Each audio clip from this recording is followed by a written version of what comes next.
기업교육 전문가 HRD 컨설턴트 박희연입니다. 반갑습니다. 네, 반갑습니다. 감사합니다. 네, 그리고 저의 하나의 더 소속을 좀 말씀드리자면 저는 대한예수교 장로회 통합측 그 영등포노에 속해져 있는 아름다운 교회의 집사로 있는 또 사람이기도 합니다. 제가 올해로 강의한 지 18년째가 되어졌거든요. 근데 저희 부모님께서 제가 이제 강의를 그 사회 초년생 때부터 뭐 지금까지 하는 과정 가운데 아직도 굉장히 많은 관심을 가지고 계세요. 매주 이번 주는 어디를 가느냐, 뭐 가서 어떤 사람들을 만나느냐라고 물어보시는데 저희 부모님이 가장 좋아하는 교육 대상이 교회를 갈 때, 제가 교회 강의를 갈 때가 이제 간혹 있습니다. 가서 여러 뭐 커뮤니케이션 강의도 하기도 하고 혹은 CS 교육을 하기도 하고요. 근데 그럴 때 굉장히 좋아하고, 물론 여기가 합동 측이고 통합 측이고 다르긴 하지만 같은 예장 교육을 간다고 하니까 더 좋아하시더라고요. 그래서 오늘도 간다라고 말씀을 드렸더니 잘하고 오라고 기도해 주시겠다고 하셔서 제가 오늘 만약에 강의를 좀 부드럽게 잘 끌어간다면 저희 부모님의 기도 덕분일 것 같고요. 만약에 조금 부족한 면이 있다면 오랜만에 강의하는 제 탓이라고 생각해 주시면 좋겠습니다. 제가 비대면 강의를 이제 아시겠지만 코로나로 인해서 저도 작년부터 비대면 강의를 좀 많이 더 하게 되었습니다. 그래서 줌으로 하다 보니까 아무래도 여러 가지 제약들도 있고 저희 컨텐츠 자체가 사람들과 직접 얼굴을 보고 이야기해야 되는 경우가 많은데 굉장히 아쉬운 점이 많았고, 진짜 이렇게 서서 강의를 하는 건 정말 오랜만인 것 같아요. 계속 앉아서 강의를 하다가 개인적으로 오늘 설 수 있어서 굉장히 기쁩니다. 그러면 오늘 이제 준비한 내용 함께 한번 진행을 해보도록 할 건데요. 저희 오늘 크게 두 가지 준비했습니다. 첫 번째 시간에는 내가 그냥 하나의 사람으로서 이 세상을 함께 살아가는 데 있어서 필요한 좋은 역량들이 필요한데 그 중에 하나가 우리가 관계라고 이야기하고 소통이라고 이야기합니다. 그래서 그 소통에 대한 아주 그냥 가볍고 즐거운 1시간 정도의 앞타임 강의가 있고요. 뒷단에는 여러분들께서 지도자로서 또 대상들을 가르치시거나 또 전달해야 되는 상황들이 있으실 것 같은데 그때 필요한 스킬들 중심으로 후반부에는 진행을 해볼까 합니다. 교육을 들으시다가 좀 궁금하신 내용이 있으시면 편하게 물어봐 주시거나 뭐 쉬는 시간에 따로 이렇게 또 얘기해 주시면 제가 최대한 좀 전달을 드려보도록 할게요. 자, 그러면 저희 본격적으로 첫 번째 컨텐츠인 사랑의 커뮤니케이션에 대해서 함께 시작을 해보도록 하겠습니다. 자, 저희가 원래는 이제 제가 진행하는 이 교과목들은 사람들과 같이 이야기 나누면서 즐겁게 막 해야지만 서로 관계에 대한 이야기들을 할 수 있기 때문에 함께하는 게임도 되게 많고 같이 해야 되는 액티비티도 굉장히 많은데 아무것도 할 수가 없습니다. 그래서 좀 미리 양해를 좀 부탁드리도록 하겠고요. 그렇지만 우리가 가볍게 인사 정도는 나눌 수 있을 것 같아요. 이렇게 4분 정도 계시는데 줌으로만 보시다가 오늘 처음 얼굴 보시는 걸 거라서 한번 인사를 나눠볼 텐데 제가 인사말을 정해드리도록 하겠습니다. 일단은 이렇게 두 분이 서로 인사를 좀 나눠주시면 되고, 이렇게 앞에 계신 분과 뒤에 계신 두 분이 인사를 나눠주시면 되는데, 인사 멘트는 이렇게 하도록 하겠습니다. 오늘 제가 선생님과 짝꿍이 되어서 운이 참 좋은 것 같아요 라고 인사해 주시면 좋겠습니다. 자, 눈을 바라보시고 목소리 인사 준비 시작!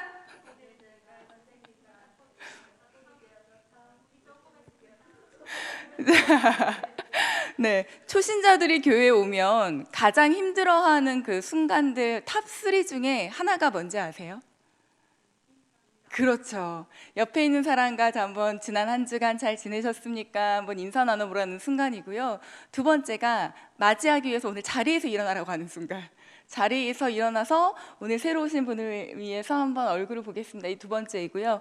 세 번째 순간이 자리에 일어났는데 모두가 나를 향해서 손을 뻗고 찬양을 불러줄 때, 이 세 가지의 순간들을 대다수의 초신자들이 굉장히 힘들어한다는 이야기를 들었습니다. 근데 저는 그 생각도 들어요. 하물며 어릴 때부터 전 모태신앙이거든요.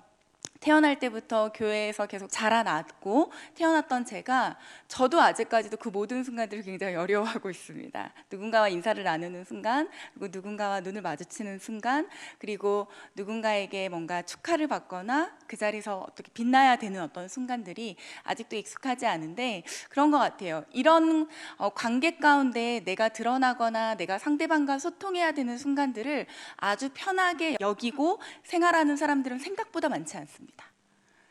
그럼 어떤 사람들을 볼 때는 저 사람 어쩜 저렇게 막 아무렇지 않게 안녕하세요 이런 것도 하고 막 이렇게 하면 이런 느낌들이 드는 분들이 분명 있으시잖아요. 예를 들어 어떤 분들이 보기엔 제가 그런 사람 중에 하나입니다. 제가 겉으로 봤을 때는 굉장히 아무렇지 않게 적극적이고 뭔가 잘 이야기를 하고 있는 것 같고 굉장히 편안하게 있는 것 같지만 저는 사실 제 기질 자체가 내향성의 사람입니다.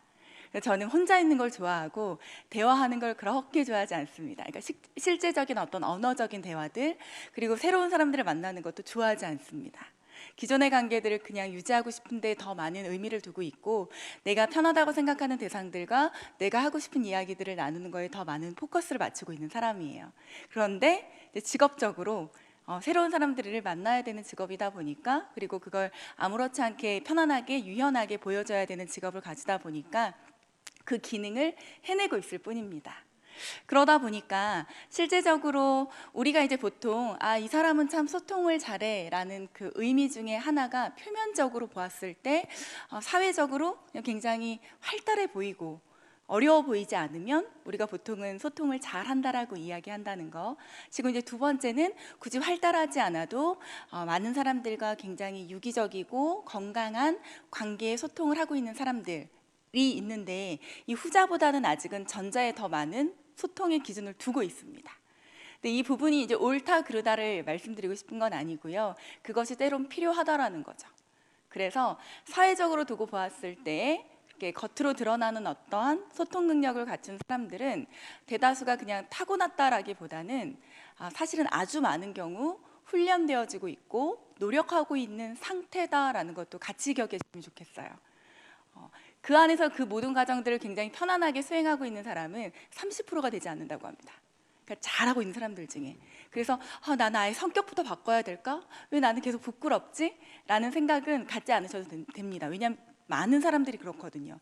다만 사회적으로 두고 보았을 때 내가 사람들 앞에 섰을 때 혹은 무언가를 전달하셔야 될 때 혹은 새로운 사람과 친밀하게 인사를 나누셔야 될 때 내가 좀 더 유연한 어떤 그런 세련된 대응이라고 보통 표현을 하는데 그런 대응들을 하고 싶으시다면 내 기질과 상관없이 몇 가지의 훈련들을 계속 더해 주시면 누구나 사실은 충분히 해낼 수 있는 영역이라는 걸 먼저 말씀을 드리고 강의를 좀 시작을 하고 싶습니다. 자, 그러면 좀 더 세련된 좀 소통 능력을 갖추기 위해서 이제 굉장히 많은 것들이 있는데 그중에 제가 오늘 준비한 내용은 사랑의 언어라는 프로그램입니다. 혹시 사랑의 언어라는 프로그램을 알고 계시는 분이 계실까요? 다행이네요. 이게 계시면 한 사람은 이미 약간 재미없을 수 있거든요. 그러면 모두가 처음이신 것 같으니까 다행으로 느끼고 저희가 이제 잠시 후에 진단을 해볼 건데 진단은 나눠드린 교재의 그 뒤쪽 편에 보면은 진단지가 있습니다. 제가 잠시 후에 페이지는 좀 알려드리도록 할게요. 자, 그러면 그 전에 저희가 사랑의 언어가 무엇인지에 대해서 먼저 좀 생각해보고 진행을 해야 될 것 같아요. 자, 사랑의 언어는 이렇게 생각하시면 좋겠습니다. 일단 하와이에 혹시 가보신 적이 있으실까요? 없으시군요. 저도 없습니다. 제 동생은 2번 정도 갔다 왔는데 저는 아직 못 가봤는데 하와이에 가면은 이제 굉장히 좋은 환경들이 많이 있겠죠. 천혜의 자연 환경이라고 하니까요. 근데 그 수많은 여러 지역과 섬들 중에 그 중에서도 굉장히 아름답다라고 현재 소문나 있는 섬 중에 하나가 카우아이라는 섬이라고 합니다. 근데 이제 이 섬에 대한 이야기를 좀 해봐야 될 것 같아요. 이 섬이 지금은 굉장히 많은 사람들이 찾는 굉장히 좋은 관광지가 되어졌지만 사실은 아주 먼 1970여 년, 그 70년도 때까지만 해도 굉장히 열악한 지역이었다고 해요. 쉽게 말하면 굉장히 위험하고 그리고 경찰이 수없이 드나들고 그곳에서 자라고 성장한 사람들의 어떤 삶의 환경이 보통의 어떤 평균으로 보았을 때에도 너무 열악해 보이고 위험해 보이는 그런 위험 지역군이었다고 합니다. 그래서 이제 이 지역군을 대상으로 미국에서 무려 20여 년에 걸쳐서 굉장히 큰 프로젝트를 시작을 합니다. 어떤 프로젝트를 시작을 하냐면요. 사람이 어떠한 요소와 환경을 가지게 되었을 때 인생을 이렇게 위험하게 살 수 있는가? 라는 실험을 하게 됩니다. 그걸 20여 년간 추적 관찰하게 되는 거죠. 그래서 저런 요소를 가지고 있으면 사람의 인생이 이렇게 쉽게 위험해질 수 있고 세상적인 기준으로 보았을 때에는 망가졌다라고 표현할 수도 있겠구나라는 개념으로 어떤 것들이 위험하지를 찾기 위한 실험이었어요. 이 실험에 대한 소개를 조금 더 해드리자면 일단 대상이 필요했을 겁니다. 1955년도부터 약 20여 년간 진행됐으니까요. 75년 중반까지 진행된 실험이었고요. 그때 태어난 833명, 그 중에서도 더 열악하다라고 되어지는, 왠지 그들의 부모나 그들의 어떤 양육자들의 어떤 환경이 너무나 위험해 보이는 그런 사람들을 더 뽑아서 201명을 대상으로 20여 년간 그들의 삶을 데이터화합니다. 이제 조사를 계속 막 청소년기까지 막 진행을 했어요. 근데 이제 포인트는 무엇이었냐면 이 201명이 가지고 있는 굉장히 어떤 위험한 요소들을 찾는 거였고, 그럼 이거의 대전제는 무엇이냐면 이들이 대다수가 불행한 삶을 살고 있어야 된다라는 거죠. 그래야지만 그 요소를 찾을 수 있잖아요. 그리고 예상하기로는 그들이 아마 무난하게 불행하게 살았을 것이다 라고 예상하고 이 실험이 시작됐습니다.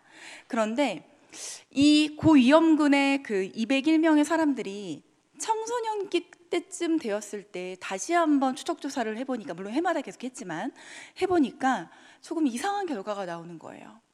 적어도 90% 이상은 불행해야 되는데 그 중에 한 30%의 사람들은 굉장히 건강하게 자라고 있었다라는 겁니다. 그게 단순히 어떤 신체 상태뿐만을 이야기하는 게 아니라 사회적으로도 다니고 있는 학교에서 좋은 평가를 받고 좋은 교우 관계를 가지고 있고 성적도 굉장히 좋고, 대부분 청소년기 학생들이었으니까요. 성적도 너무 좋고, 그리고 교우 관계도 원만하고 사람들에게 좋은 평가를 받고 있는 사람들이 많아야 한 5%, 3% 이래야지만 이 실험이 되는데 3분의 1 이상이 그러한 사람들이었다라는 거죠. 그래서 이 대전제 자체가 무너지기 시작하는 겁니다. 이 실험에. 이렇게 되면 실험을 계속 할 수가 없는데, 그래서 그때 그들이 굉장히 고민을 하다가 아예 실험의 주제를 바꾸게 됩니다. 어떻게 바꾸냐면, 분명 불행할 수밖에 없는 환경 가운데 자랐는데도 불구하고 그 중에 3분의 1은 매우 건강한 삶을 살고 있다면, 그러면 그게 가능케 한 요소는 무엇이었을까? 주제를 아예 바꾸게 되죠. 그래서 잘 행복하게 살고 있다라고 여겨지는 그 3분의 1을 대상으로 다시 조사를 하기 시작합니다. 그 결과 굉장히 놀라운 공통점이 한 가지 발견됩니다. 3분의 1 정도는 매우 건강하게 자랐는데 그들에게 있어서 여러 가지 요소들이 있었겠죠. 근데 이 모두가 공통적으로 가지고 있는 한 가지의 공통점이 있었다고 합니다. 그걸 제가 여쭤보면 안 좋아하시겠죠? 그래 여쭤보지 않을게요. 일단 여쭤보지 않을 거고요. 바로 말씀드리고 싶은데요. 자신을 사랑하고 존중하는 딱 한 명의 누군가가 있었다라는 겁니다. 이게 그들 모두의 공통점이었어요. 이게 부모일 수도 있고요, 혹은 양육자일 수도 있고요, 혹은 친구일 수도 있고, 어떨 땐 선생님일 수도 있고요, 어떨 땐 동네의 누군가. 그러니까 어떤 그 한 사람이라는 개념이 단순히 그 가족 터울 안에 있는 사람이 아니라 굉장히 넓은 사회적인 관계 안에서 나를 사랑하고 존중하는, 이 두 가지가 같이 옵니다. 사랑하고 존중하는, 이걸 좀 더 쉽게 말씀드리면 나를 굉장히 사랑하고 믿고 지지하고 신뢰하는, 바로 이런 사람이 반드시 한 명 이상 있었다라는 거죠. 그래서 이 실험의 결과는 어떻게 결론이 났냐면요, 우리가 굉장히 열악한 환경, 예를 들어 부모의 어떤 방치, 학대, 혹은 가난, 혹은 주변의 환경, 어떤 지식의 수준 같은 것들이 우리의 삶을 행복하게도 하고 그것이 있지 않을 때 때로는 어렵게 하는 것은 사실이지만, 그런 모든 걸 가지고 있어도 나를 믿고 사랑하고 지지하고 신뢰하는 딱 한 명만 있다면 그의 삶이 굉장히 행복해질 수 있는 거구나 라는 것으로 결론이 나오게 됩니다. 참고로 건강하게 살고 있다라고 얘기되어지는 그 3분의 1의 사람들 중에서도 아까 말씀드렸던 부모의 학대, 부모의 방치, 혹은 어떤 사회적인 가난, 이런 모든 것들이 다 가지고 있는 사람들이었거든요. 가지고 있었지만 한 사람이 있으면 충분히 기능을 해내는 사람으로 자랄 수 있었다라는 거. 이렇게 결론이 났고요. 이걸 기반으로 회복 탄력성이라는 것을 이제 사람들이 생각하기 시작합니다. 어려운 조건 속에서도 그것을 잘 이겨내고 건강하게 성장할 수 있는 힘, 그걸 이제 회복 탄력성이라고 하고요. 회복 탄력성에서 굉장히 중요한 요소를 사랑과 존중으로 두고 있습니다. 나를 사랑하는 사람, 나를 존중하는 사람. 그리고 중요한 건 그거에 대한 어떤 인풋이 있는 사람들은 동시에 그걸 아웃풋으로 내놓을 수 있어야 된다는 것. 나도 그를 사랑하고 나도 그를 존중하기 위해서 애쓰는 삶.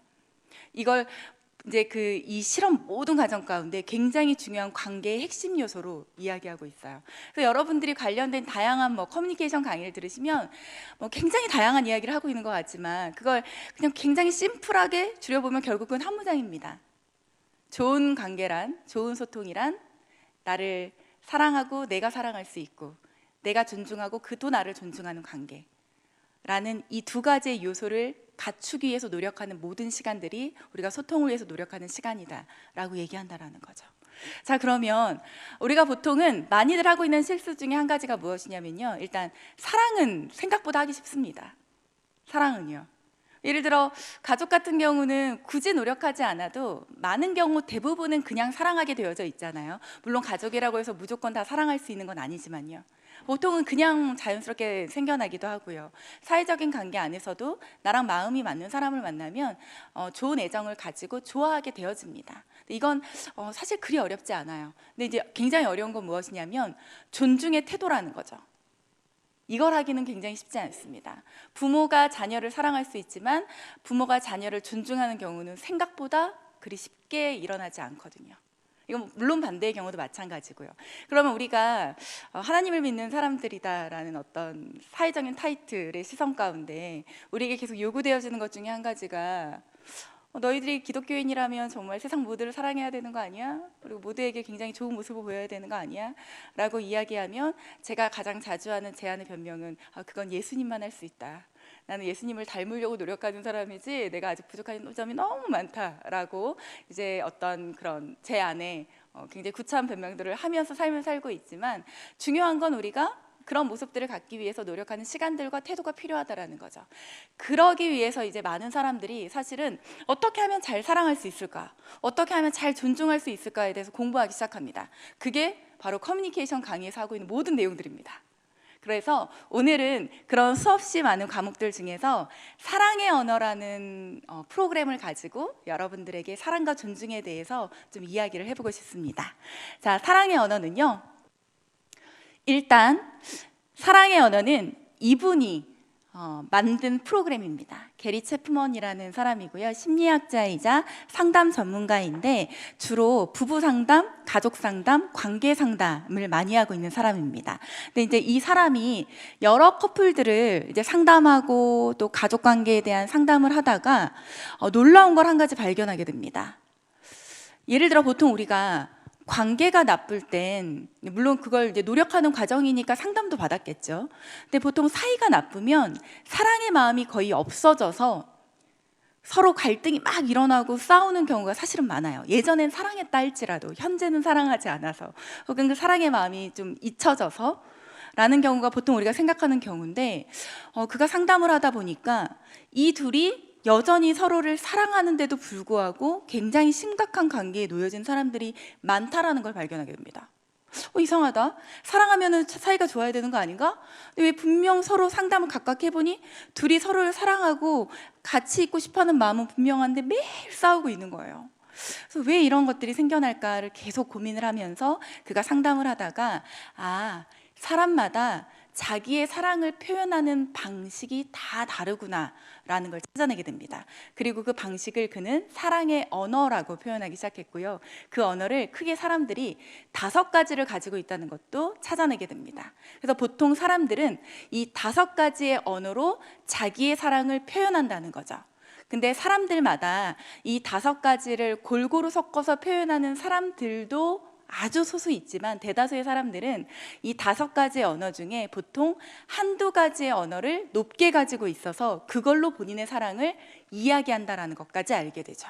그래서 실제로 우리가 누군가 좋은 관계를 맺고 싶어 할 때 그 사람에 대해서 알고 싶어 하잖아요. 내가 그 사람을 어떻게 하면 잘 지낼 수 있을까? 그 사람은 어떤 걸 좋아하고 어떤 걸 싫어할까를 고민하는 과정 가운데 뭐 디스크라는 프로그램도 해보실 거고요. 뭐 요즘 많이 유행하는 MBTI 이런 모든 것들이 그를 이해하기 위한 도구이잖아요. 물론 나를 이해하는 도구이기도 하지만 그걸 서로가 서로에게 오픈하면서 나 이런 사람이야. 아, 너 이런 사람이야. 우리 그럼 이렇게 잘 맞춰보자 라고 하는 개념처럼 이 사랑의 언어도 내가 어떤 언어를 가지고 있는지 알고 그리고 내가 어떤 언어를 가지고 있는지를 타인에게 전달했었을 때 서로가 공유가 됐을 때 그 언어를 기억하고 좀 더 거기에 맞는 언어 표현들을 주고받을 수 있다라는 개념의 프로그램입니다. 이 5가지 언어 중에 여러분들은 각각 어떤 언어들을 가지고 있는지 잠시 후에 한번 평가를 해보도록 할게요. 자, 그러면 이 5가지의 언어가 인정하는 말, 함께하는 시간, 선물, 봉사, 스킨십인데요. 일단 간단하게 조금 설명드리고 바로 진단해 보도록 하겠습니다.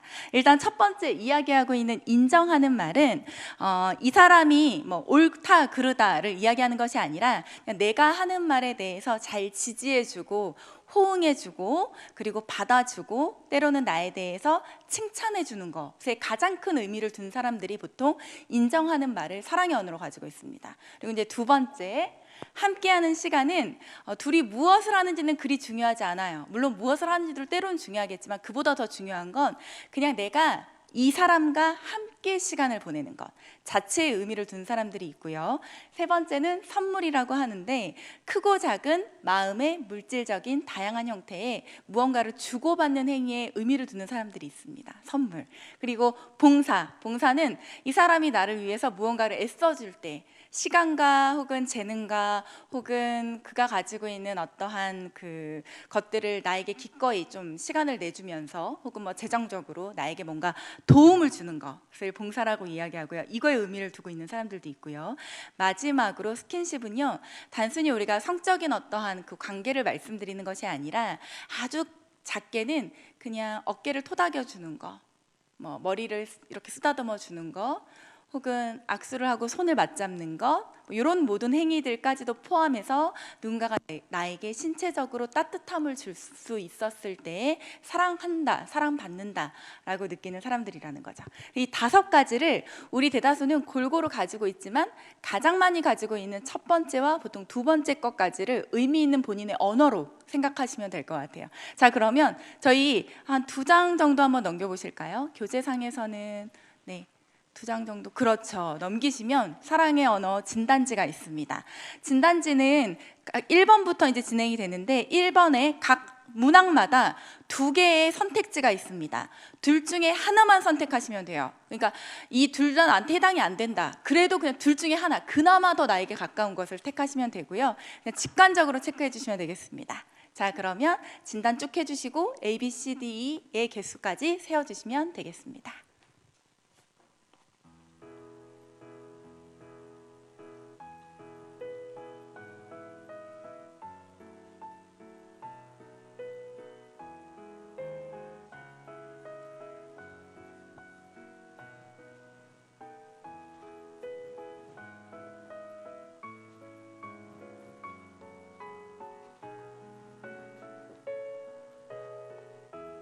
저희가 이게 지금 총 30개의 문항이고 각각 2개씩 해서 60개의 항목이 있었습니다. 60개 중에 이 5개 언어가 각각 그 12개씩 포진이 되어져 있고요. 최대치가 아마 12 정도가 나올 텐데 내가 12의 숫자가 가까울수록 좀 더 그걸 강하게 가지고 있다 라고 생각하시면 좋을 것 같아요. 자, 그러면 일단 숫자가 가장 높게 나온 그 한 가지를 일단 기준으로 두고 있기 때문에 그 첫 번째에 대해서 한번 체크를 잠깐 해보도록 하겠습니다. 물론 이제 이 안에 계신 분들이 서로 다시 만날 기회가 어떻게 있을지는 잘 모르겠지만 기본적으로 사랑의 언어는 나만 알고 끝나면 절대 안 됩니다. 그럼 아무 도움이 되지 않아요. 내가 어떠한 유형인지 알고 타인들과 그걸 공유했었을 때 이것을 활용할 수가 있게 되어지거든요. 그래서 한번 이 안에 있는 분들끼리 한번 잠깐 좀 보도록 할게요. 일단 나는 첫 번째, 인정하는 말이 내 사랑의 언어로 나왔다 하시는 분 손 들어주세요. 네, 들어보니까 무려 한 4분 정도가 네, 계시고요. 두 번째, 함께하는 시간이 중요하다. 손. 네, 1분, 2분 정도 계시고, 그 다음에 나는 세 번째, 선물이 중요하다. 안 계시고요. 그 다음에 네 번째, 나는 봉사가 중요하다. 한 분, 두 분, 세 분 계시고, 참고로 저도 봉사입니다. 이렇게 4명 있고요. 마지막으로 스킨십이 나는 중요하다. 네, 한 분 계십니다. 자, 그러면 실제적으로 제가 이제 이걸 해보면 대다수 조금 비슷하게 결과가 나오는데, 이 5가지 중에 가장 많이 손을 들지 않는 경우의 수는 보통 선물이 가장 적기는 합니다. 사람들이.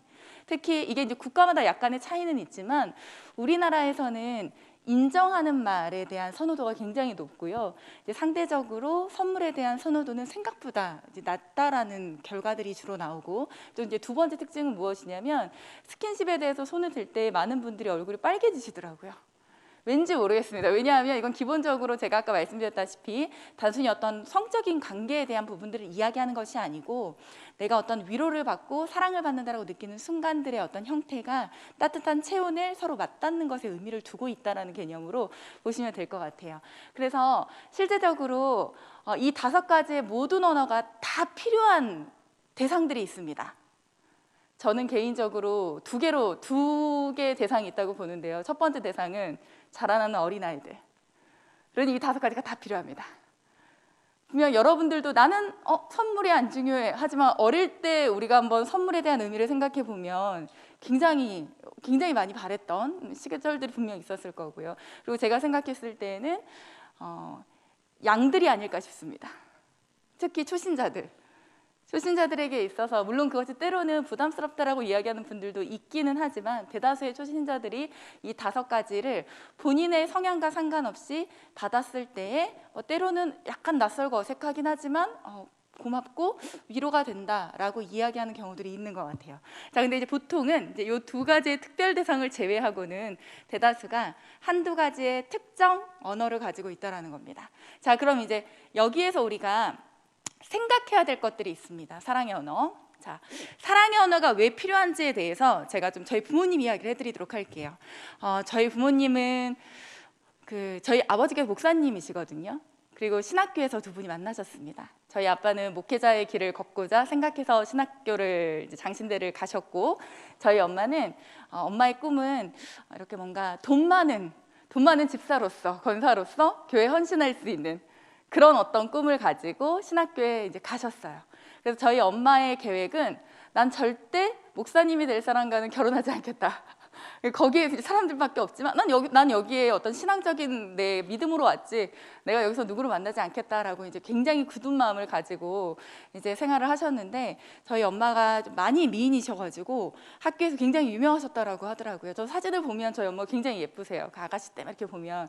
그러니까 대다수의 목사님들, 예비 목사님들이 저희 엄마를 굉장히 좋아하는 상황들이었는데 그 중에 한 명이 저희 아빠였다고 합니다. 저희 아빠가 한 1년 정도를 짝사랑을 하셨대요. 근데 저희 엄마는 뭐 남자가 너무 많으니까, 나를 좋아해주는 남자가 너무 많으니까 저 박재열이라는 사람이 날 좀 보는 것 같기는 하는데 내 스타일은 아닌 것 같고 이러면서 이렇게 거리를 두고 전혀 생각이 없고 지내시다가 저희 아버지께서 작정하고 꼬시면서 뭐라고 하셨냐면, 난 목회자가 될 생각이 없다. 나도 당신처럼 돈 많은 어떤 사역, 그런 어떤 돕는 장로가 되겠다 라고 해서 결혼을 하고 바로 목회를 시작하셨죠. 저희 엄마가 금식을 15일을 하시고 눈물로, 하나님 정말 이게 정말 대답입니까?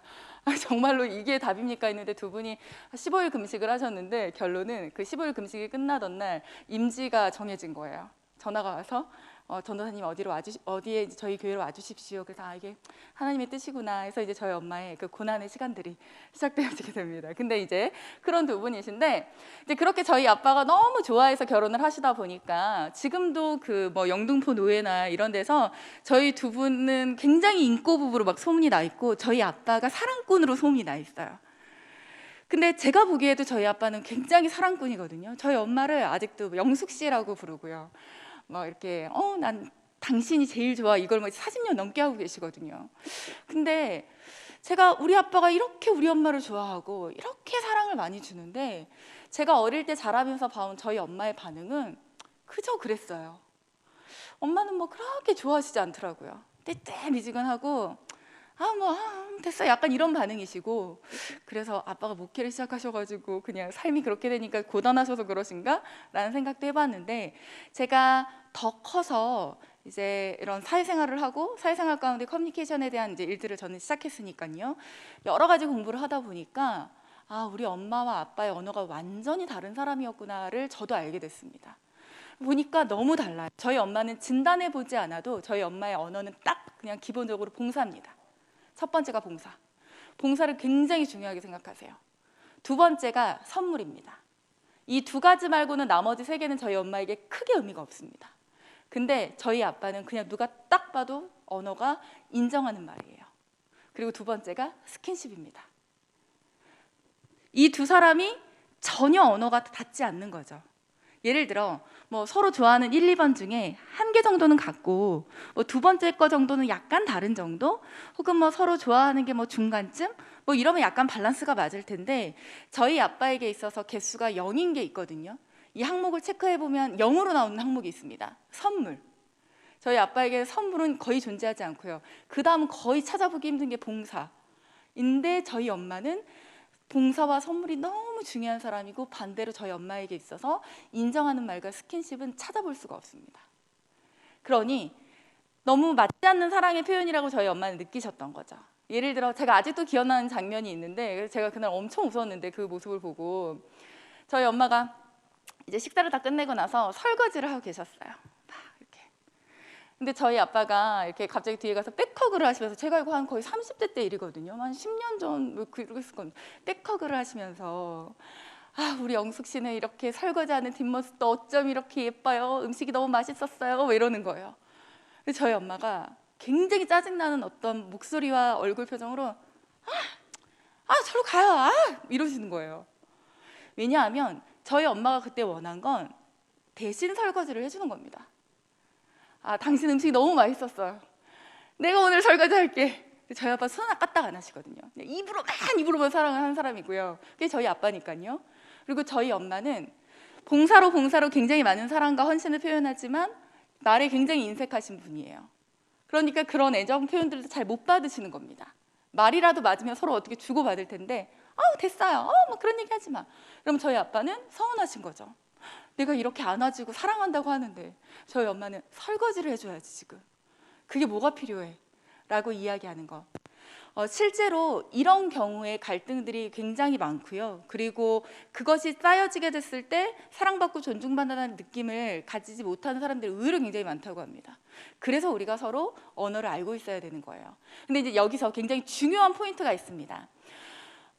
많은 분들이 생각하셨을 때 내 첫 번째 언어를 이 사람에게 전달하겠어. 그리고 이 사람이 내 첫 번째 언어로 나를 사랑해 주기를.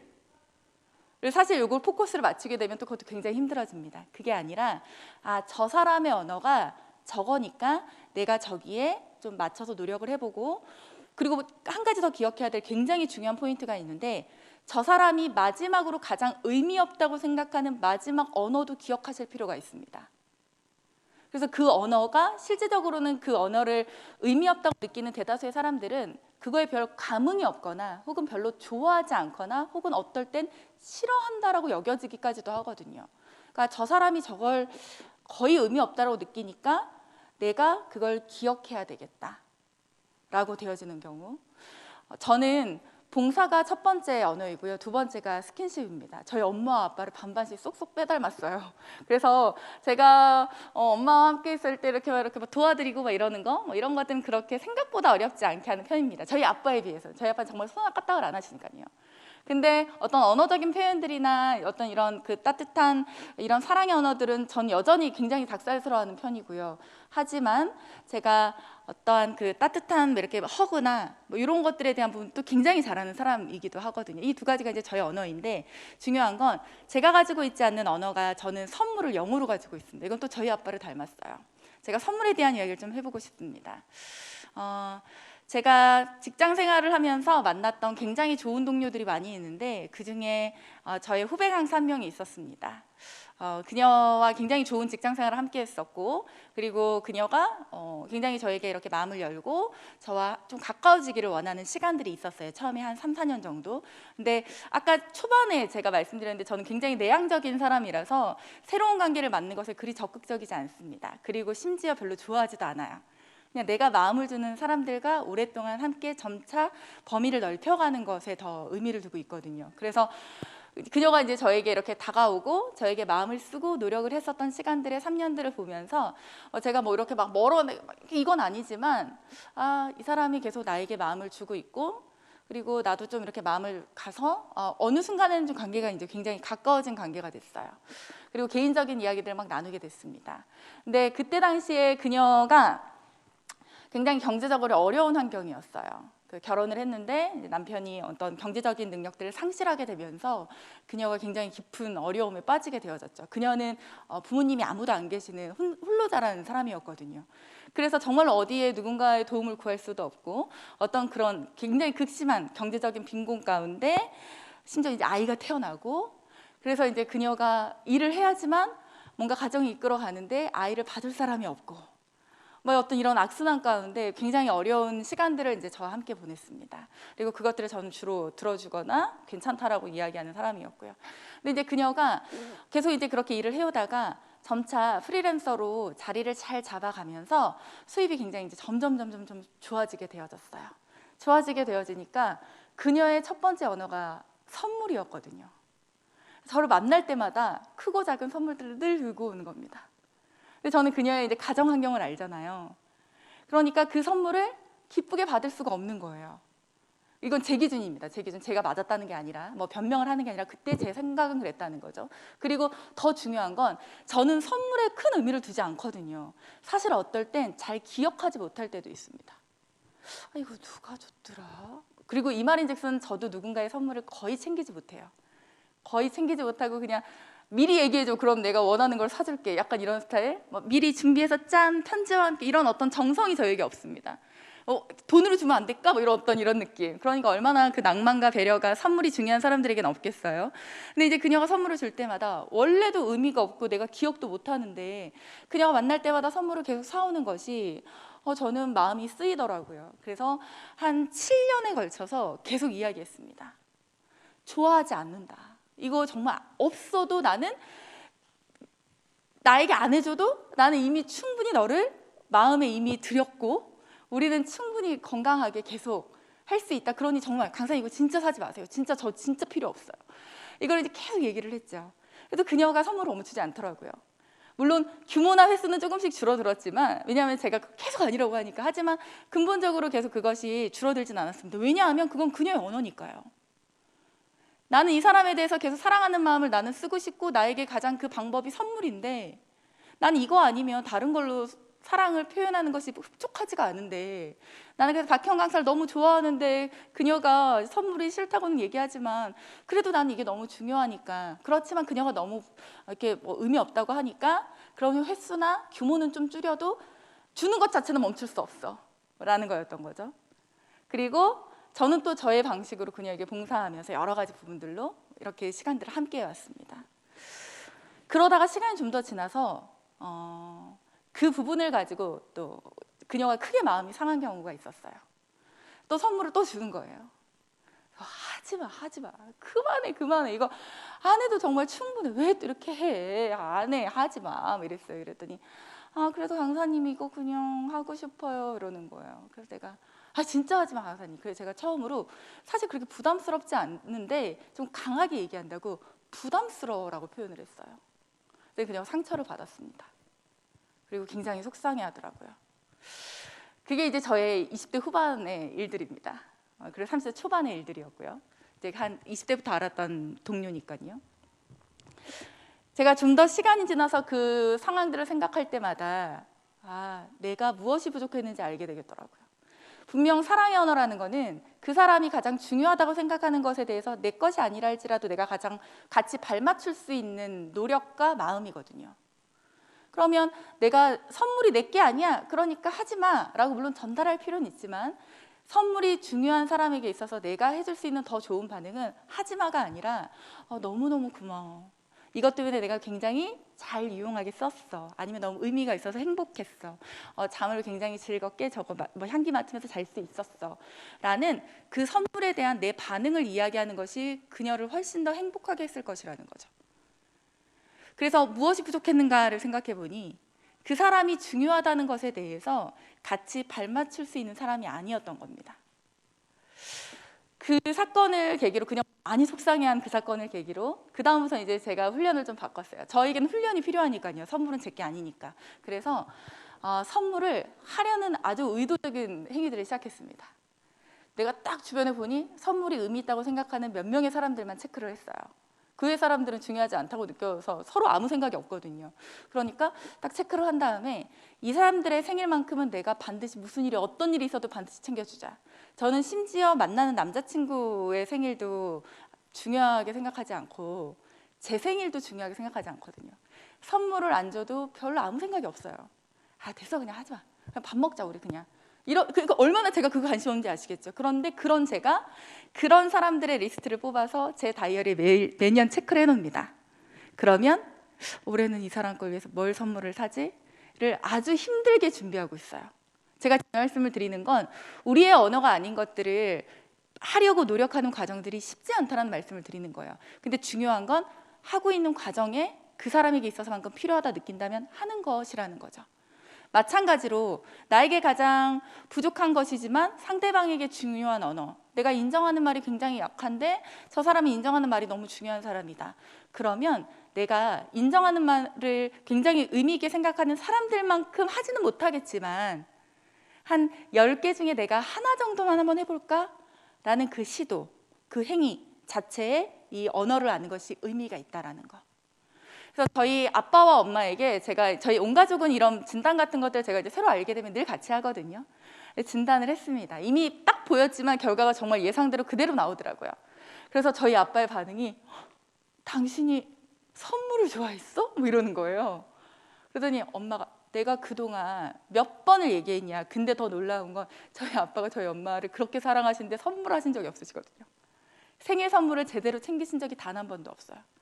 그리고 저희 세 딸이 있는데 세 딸 다 선물이 가장 밑에 있어서 저희가 엄마 생일을 한 번도 제대로 원하는 날 맞춰서 해본 적이 사실은 20대까지는 없습니다.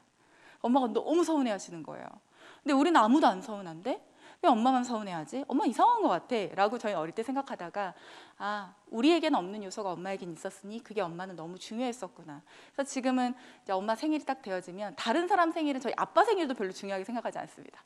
아무도 의미를 가지지 않으니까요. 엄마 생일은 미리 선물을 막 준비합니다. 해가지고 막 이렇게 막 용돈 드리는 것도 그냥 드리지 않고 꽃다발 만들어서 드리거나 이렇게 막 돈 이렇게 막 티슈 같은 거 이러면은 제 생각에서는 그게 이렇게 뭐가 그렇게 할까 싶지만 저희 엄마가 너무 좋아하시니까요. 그런 행위들의 노력들이 이제 있어지고 있다라는 거죠. 그래서 엄마 아빠한테 드렸던 솔루션이 뭐냐면 아빠, 엄마 설거지하면 아빠는 청소를 집안일을 일주일에 뭐 2개라도 해.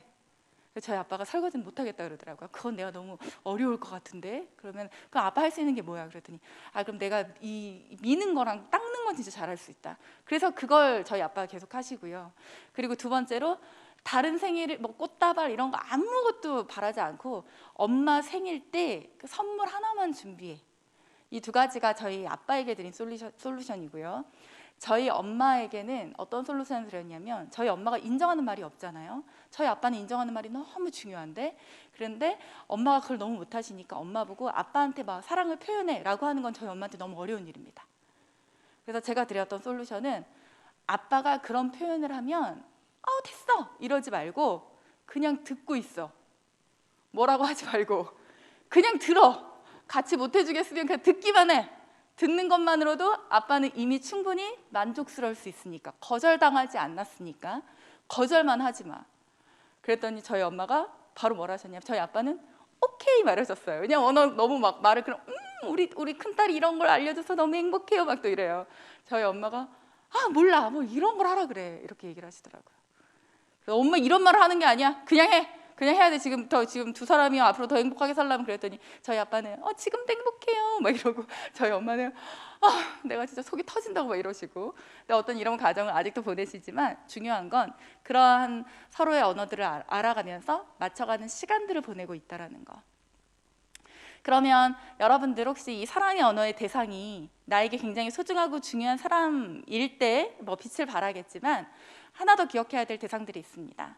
내가 마음을 주기 어려운 사람, 근데 함께 해야 되는 사람, 헤어질 수 없는 사람, 헤어지고 싶은데 헤어질 수 없는 어떤 구조에 있는 사람, 환경에 있는 사람, 내 스타일이 아니지만 같이 일해야 되는 사람, 그런 사람들에게 있어서도 좀 더 나은 관계를 갖길 원하신다면, 지금보다 나은 관계를 원하신다면 가장 쉬운 방법 중에 하나가 그들이 좋아하는 것을 찾아보시고 그거에 맞춰서 내가 아주 작은 무언가라도 시도해 보는 것이 굉장히 효과적이다라는 것을 말씀을 드리고 싶습니다. 자, 그러면 오늘 댁으로 돌아가셔서 혹은 친구들과 뭐 이렇게 요 지금 진단지 같은 경우는 그냥 같이 옆에 있어도 상관이 없이 같이 나눌 수 있으니까요. 해보시면 좋으실 것 같고요. 혹은 인터넷에 이렇게 이렇게 있기도 하고요. 혹은 책을 구매하시면 뒤쪽에도 또 있기도 합니다. 해서 좀 더 깊게 이 내용을 알기 원하시고 적용하길 원하시는 분들은 책을 구매하셔서 읽어보시는 거죠. 저랑 전혀 상관은 없는데요. 어쨌든 여러분들이 좀 구매하시면 도움이 되실 것 같고요. 실제로 제 지인 중에 한 부부가 굉장히 사이가 좋지 않았는데 크리스찬이 아닙니다. 근데 그 부부가 너무 관계가 좋지 않아서 제가 엄청 고민을 하다가 나는 이혼을 해도 괜찮고 안 해도 괜찮은데, 왜냐면 전 제 지인이 중요하니까요. 근데 행복한 걸 한번 택해 보세요. 근데 아이 때문에 아직 헤어지는 것까지는 잘 모르겠다라고 하더라고요. 그럼 어떻게든 살아야 되니까 라는 상황이 돼서 그때 제가 되게 고민하다가 내가 해줄 수 있는 게 뭘까 하다가 그냥 제가 정말 선물을 준비하지 않은 제가 이 책을 구매를 해가지고 보내줬습니다. 그래서 실제로 그 부부가 이 책을 읽고 같이 진단을 하고 사이가 조금 좋아졌다라는 피드백을 저에게 주더라고요. 아, 우리 너무 달랐구나 라고 이야기하면서 해서 이렇게 좀 활용하는 부분들을 같이 생각해 보시면 좋으실 것 같아요. 자, 그러면 사랑의 언어로 적용하실 때 이제 마지막으로 절대 가지면 안 되는 태도에 대해서 말씀드리겠습니다. 어떤 태도냐면, 나는 이게 사랑이니까 이거를 해줬으면 좋겠어 까진 괜찮아요. 그걸 전달하는 거. 근데 상대방이 그것에 대해서 굉장히 어려워할 때, 너무 마음 힘들어할 때, 그럴 땐 날 사랑하는데 왜 이렇게 못해? 라는 이 말은 절대로 하시면 안 됩니다. 아, 그게 힘들구나. 그러면 힘듦을 내가 좀 알고 나도 조금 맞춰볼게 라는 태도가 굉장히 중요합니다. 특히 다른 언어들은 그렇게 서로 맞지 않을 때 생각보다 그렇게 막 크게 마찰이 있지는 않거든요. 근데 이 5가지 언어 중에서 서로 맞지 않으면 굉장히 문제가 되는 한 가지 항목이 있습니다. 스킨십이에요. 다른 항목은 얼추 이렇게 맞춰갈 수 있어요. 인정하는 말이 없어도 뭐 해도. 근데 스킨십이 굉장히 중요한 사람과 스킨십이 아예 0인 사람이 만나게 되면은요, 이거는 다른 항목들보다 더 마찰이 많이 생기는 결과들이 나오더라고요. 그래서 여기서 중요한 게, 나는 스킨십을 너무 원하는데 너 왜 안 해줘? 물론 이렇게 얘기할 수는 있지만 이것이 그걸 싫어하는 사람에겐 폭력적인 태도로 보여질 수 있다는 거 또 같이 생각을 해주시고, 아, 난 스킨십을 좋아하는 편이야, 이런 것들 할 때 나 너무 행복해. 그러면 그 사람도 자기가 할 수 있는 내에서 할 수 있는 작은 스킨십을 시도해 보는 것이 가장 좋은 그 중간점이라는 거죠. 이 부분까지도 같이 생각해 주시면 좋겠습니다. 자, 이제 저희가 40분쯤 이 과정을 이제 앞 시간 거를 마무리를 해야 되는데요.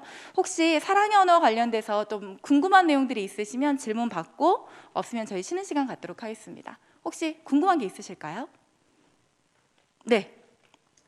저는 제가 오히려 나는 이렇게 나올 거야라고 생각을 했는데 막상 해보니까 다르게 나와서 되게 당황스럽거든요. 제가 잘못 체크를 한 건지 아니면 이게 그냥 정말 무의식 중에 원래 내 길인 건지가 헷갈려요.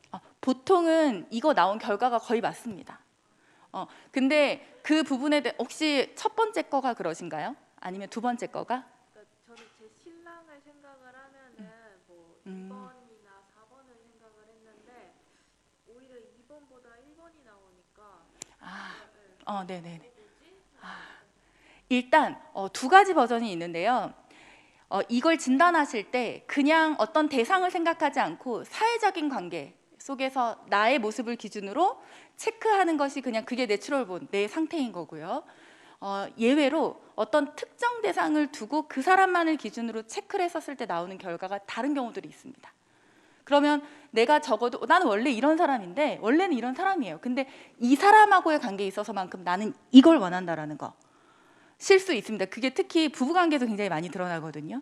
그래서 이 부분에 대해서 그 사람들과 그러면 이제 그 배우자 입장에서는 이 사람이 다른 사람들과 지낼 때는 안 그러는 것 같은데 왜 나한테만 그러지? 라는 것에도 또 이게 대상에 따라서 달라질 수 있는, 원래 이게 보편적인 내 모습이지만 대상에 따라 조금 다를 때가 있는데 이게 지금 내 모습이다까지 같이 전달을 해 주셔야 돼요. 그리고 제 절친 여자친구가 언어가 원래 언어 중에 하나가 그냥 두 번째가 선물이거든요. 제가 지금 선물 얘기를 많이 하게 되는데 선물인데 그녀가 남편을 기준으로 체크를 해보니까 선물이 안 나온 거예요. 그래서 그냥 그녀는 남편한테 나는 선물이 중요해라고 얘기하고 있습니다. 그냥 거짓말하고 있어요. 남편에게 있어서는 지금 선물이 안 중요한데 자기 남편하고는 그냥 함께 있는 시간이 제일 좋대요.